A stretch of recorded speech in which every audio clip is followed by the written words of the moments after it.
اس video میں ہم justice منصور علی شاہ صاحب نے جو لیٹر لکھا ہے جسٹس قاضی فائز عیسیٰ صاحب کے حوالے سے اس کے اوپر ڈیٹیلڈ گفتگو کریں گے۔ اس کے علاوہ جسٹس منصور علی شاہ کو آئینی عدالت میں شامل کیا جا رہا ہے یا نہیں کیا جا رہا، اس کے حوالے سے بڑی خبر آ گئی ہے ہمارے پاس، اور اس کے ساتھ ساتھ آئینی بینچ میں کون کون شامل ہوگا، کس کس کے نام کنسیڈر کیا جا رہا ہے، اور آئینی بینچ کا سربراہ جو ہے وہ کسے بنایا جائے گا اور اس سے کسے فائدے ہوں گے۔ ان تمام موضوعات کے اوپر جو ہے ہم بات کرنے جا رہے ہیں۔ ناظرین، ابھی تک اگر آپ نے میرے چینل کو سبسکرائب نہیں کیا ہے تو سبسکرائب کریں، لائک کریں، شیئر کریں، بیل آئیکن پہ کلک کریں اور کامنٹ سیکشن میں اپنی رائے سے آگاہ کریں تاکہ میں اپنے کانٹینٹ کو مزید امپروو کر سکوں۔ منصور علی شاہ صاحب لکھتے ہیں، "It is deeply held traditional across the world to honor an outgoing Chief Justice with a reference, a ceremonial acknowledgement of their services, leadership and dedication to upholding the judiciary integrity. However, traditions like institutions rely on the merits of those who embody them." اچھا، جہاں پہ justice منصور علی شاہ صاحب کہتے ہیں کہ یہ ایک tradition ہے پوری دنیا میں کہ جانے والے چیف جسٹس کو ایک عشائیہ دیا جاتا ہے، فل کورٹ ریفرنس دیا جاتا ہے، لیکن جو لوگ وہاں پہ کام کرتے ہیں یا جو ہیڈ کرتے ہیں ان کے کندھوں کے اوپر ذمہ داری ہوتی ہے کہ وہ اس انسٹیٹیوشن کی حفاظت کریں یا اس کو اپنی ڈیوٹی کو پراپرلی نبھائیں۔ اس کے بعد وہ کہتے ہیں کہ انہوں نے جسٹس میاں ثاقب نثار سے کو جب فل کورٹ ریفرنس دیا جا رہا تھا ان کی ریٹائرمنٹ کے وقت، انہوں نے اس وقت بھی انہوں نے اس سے اختلاف کیا تھا اور اس فل کورٹ ریفرنس میں وہ شامل نہیں ہوئے تھے۔ اس کے بعد کہتے ہیں، "I made the decision not to attend his reference and place my reasons through letter." وہ اپنے پرانے لیٹر کا ریفرنس دے رہے ہیں کہ اس وقت بھی میں نے ایک لیٹر جمع کروایا تھا اور اس وقت بھی میں ریفرنس میں شامل نہیں ہوا تھا۔ آج وہ قاضی فائز عیسیٰ صاحب کے دیے گئے ریفرنس میں شامل نہیں ہو رہے، اور کیوں شامل نہیں ہو رہے وہ بتاتے ہیں۔ ان کا کہنا یہ ہے کہ "The proper role of a Chief Justice is to safeguard the rights of all people." Chief justice کا رول جو ہوتا ہے کہ وہ جو لوگوں کے حقوق ہے ان کی حفاظت کرے، defend the independence of the judiciary, جو ججز کی انڈیپینڈنس ہے، اس کی آزادی ہے، آزادی عدلیہ ہے، اس کی حفاظت کرے، and secure justice for all, اور تمام لوگوں کے لیے انصاف فراہم کرے۔ اس کے بعد وہ کہتے ہیں، "chief justice Qazi Faez Isa like an ostrich with his head in the sand." یہاں پہ یہ بہت سخت الفاظ ہیں، بہت بڑے الفاظ ہیں۔ منصور علی شاہ صاحب کہتے ہیں کہ چیف جسٹس قاضی فائز عیسیٰ صاحب نے ایک شتر مرغ کی طرح، جس طرح اپنا سر جو ہے وہ ریت کے نیچے چھپایا، انہوں نے جو بیرونی قوتیں تھیں ان کے ساتھ جو عدالت کے اوپر، ججز کے اوپر پریشر ڈال رہی تھی، ان کے ساتھ وہ کھڑے رہے، بیرونی قوتوں کے ساتھ اپنی گردن ریت کے اندر ڈال کے۔ یہ الفاظ انہوں نے استعمال کیے ہیں۔ اس کے بعد انہوں نے کہا، "Instead of standing as a bulwark against the interference, he opened the gates wide, betraying the judiciary's sacred role as a check and balance on power." ناظرین، ابھی تک اگر آپ نے میرے چینل کو سبسکرائب نہیں کیا ہے تو سبسکرائب کریں، لائک کریں، شیئر کریں، بیل آئیکن پہ کلک کریں اور کامنٹ سیکشن میں اپنی رائے سے آگاہ کریں تاکہ میں اپنے کانٹینٹ کو مزید امپروو کر سکوں۔ وہ کہتے ہیں کہ ان کا رول یہ تھا کہ وہ ایک سیسا پلائی دیوار کی طرح ایسی قوتوں کے اگینسٹ کھڑے رہتے، لیکن انہوں نے اس کے اگینسٹ کام کیا اور اس طرح سے پرفارم نہیں کیا، اور جوڈیشری کا جو مقدس پیشہ ہے اس کے ساتھ غداری کی ہے۔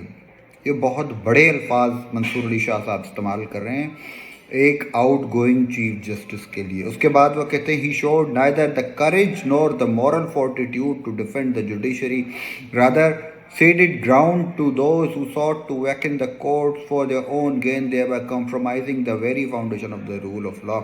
انہوں نے کہا کہ نہ انہوں نے اپنی ہمت کا مظاہرہ کیا، نہ انہوں نے اتنا اخلاقی طور کے اوپر کہیں پہ انہوں نے جوڈیشری کو، ججوں کو ڈیفینڈ کرنے کی کوشش کی، بلکہ ان لوگوں کے سامنے جو ججوں کو اپنی مرضی سے چلانا چاہتے تھے، کمپرومائز کروانا چاہتے تھے، اور جو قانون کی حکمرانی ہے اس کے اگینسٹ کام کرنا چاہتے تھے، ان کے سامنے کمزور پڑ گئے اور ان کے سامنے اپنے ہتھیار پھینک کر ہار مان لی۔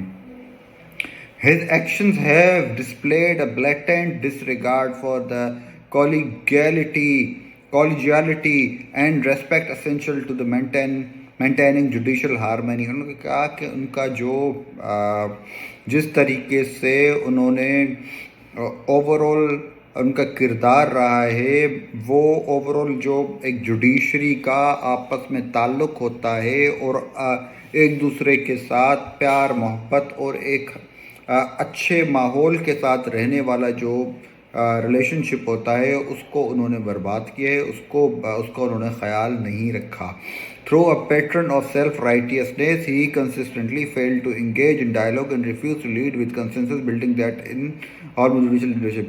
اور انہوں نے کہا کہ انہوں نے صرف اپنی ذات کو صحیح سمجھتے ہوئے بار بار ڈائیلاگ کو اگنور کیا اور کنسنسس بنانے کی کوشش نہیں کی، مطلب اتفاق پیدا کرنے کی کوشش نہیں کی، اور وہ بھی اتنی بڑی جوڈیشل سیٹ کے اوپر، چیف جسٹس کے عہدے کے اوپر رہتے ہوئے۔ He has little regard for judgments of this court and has contemptuously and unshamedly suggested that they may not be implemented by the executive۔ انہوں نے کہا کہ ججمنٹس جو اس کورٹ کی ہیں ان کو قاضی فائز عیسیٰ صاحب کو احترام ہی نہیں ہے۔ اس کے علاوہ انہوں نے کہا کہ انہوں نے اس عدالت کی توہین بھی کی ہے اور بڑی ہی بے شرمی اور ڈٹائی کے ساتھ جو ہے ایگزیکٹو مطلب جو وزیر اعظم ہیں یا جو اوورال امپلیمنٹیشن کرنے والے لوگ ہیں، ان کو یہ کہتے رہے کہ اس عدالت کی ججمنٹس کو نہ مانیں۔ He has fostered bitter divisions and fractured relations of colleagues within the court, leaving scars on the judiciary that will last longer۔ انہوں نے کہا ہے کہ جو انٹرنل جوڈیشری کے جو تعلقات ہیں اس کو انہوں نے بہت زیادہ تباہ کیا ہے، ڈیمیج کیا ہے، توڑا ہے، ڈویژنز پیدا کیے ہیں جس کے نشانات بہت لمبے اس عدالت کے اوپر پڑے رہیں گے۔ His tenure will be defined by pettiness, vindictiveness and a low approach to administrative matters۔ بلا کہ ان کا جو ٹینیور ہے، انہوں نے جو وقت یہاں پہ گزارا ہے، وہ بڑا شرمندہ طور کے اوپر شرمندگی سے یاد کیا جائے گا۔ اس کے اوپر لوگ رحم کھائیں گے، لوگ افسوس کریں گے۔ اس کے علاوہ جو ہے جو ایک دوسرے کے اگینسٹ دشمنی ہے، وینڈکٹیونیس کے حساب سے جو ہے، اور بالکل چھوٹی سوچ اور بہت برے طریقے سے ایڈمنسٹریٹولی جو ہے ان کے دور میں جو ہے مینیج کیا گیا ہے۔ اس کے بعد کہتے ہیں to stand a reference and celebrate such a tenure with send a message the chief justice can be trained. اس طرح کے چیف جسٹس اور اس کے دور کو اگر ہم سیلیبریٹ کریں گے اور اس کو منائیں گے تو یہ جو انسٹیٹیوشن ہے عدلیہ کا، عدالت کا، اس کو دھوکہ دینے، اس کے ساتھ غداری کرنے کے مترادف ہے، اور اس کی جو طاقت ہے اس کو ریموو کرنے کے مترادف ہے، اور بالکل ہلکے مزاج اور بری نیچر کے مترادف ہوگا۔ اس لیے وہ اپنی معذرت چاہتے ہیں۔ I am sorry I in good conscience cannot stand at a reference for such a chief justice, کہ وہ معذرت خواہ ہیں کہ وہ ایسے چیف جسٹس کے لیے دیے گئے اشائیے کا حصہ نہیں بن سکتے۔ یہ تھا جو قاضی فائز عیسیٰ صاحب کے خلاف منصور علی شاہ صاحب نے جو چارج شیٹ پیش کی ہے، وہ میں نے آج آپ کے سامنے پیش کی۔ ناظرین، ابھی تک اگر آپ نے میرے چینل کو سبسکرائب نہیں کیا ہے تو سبسکرائب کریں، لائک کریں، شیئر کریں، بیل آئیکن پہ کلک کریں۔ مزید ویڈیوز کے لیے، مزید اپڈیٹس کے لیے میرے چینل کے ساتھ جڑے رہیں۔ اب تک کے لیے اتنا ہی، پھر ایک نئی ویڈیو نئی اپڈیٹ کے ساتھ حاضر ہوں۔ تب تک کے لیے اللہ حافظ۔